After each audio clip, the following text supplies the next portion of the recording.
पिटवाई बलमुआ पका पिटवाई बलमुआ पटना शहर में पका पिटवाई बलमुआ पका पिटवाई बलमुआ हम न रहम सैया पलानी के घर में पका पिटवाई बलमुआ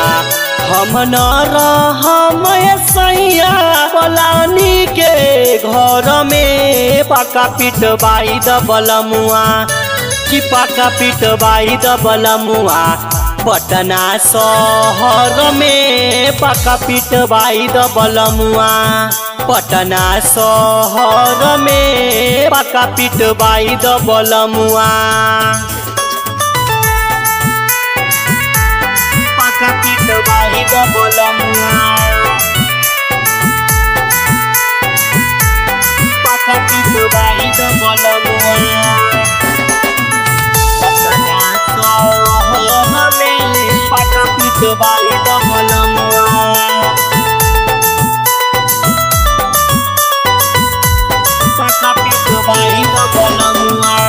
अब घरे आवन मन बरी करे रतिया में पलंग पर दोनों जोबन लरे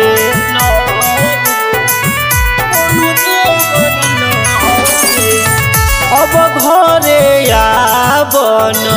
मन बरी करे रतिया में पलंग पर जोबन दोनों लरे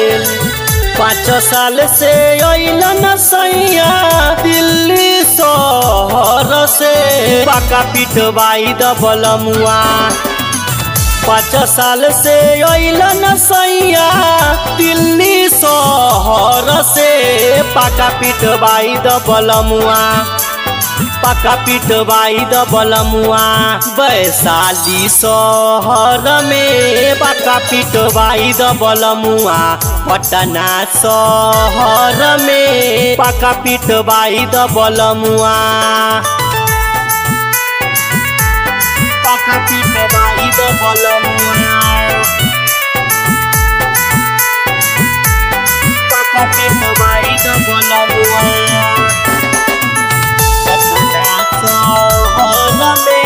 पका पिटवाई बलमुआ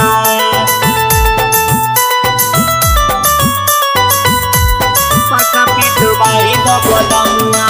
शादी करके गेला सैया तू विदेशवा आजले न भेजल कबो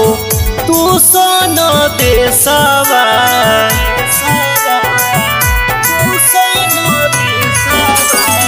शादी करके गेला सैया तू विदेशवा आजले न भेजल कबो तू सन देशवा अब की न अइब सैया खालम जहर हो पका पिटवाई बलमुआ अब की न अइब सैया खालम जहर हो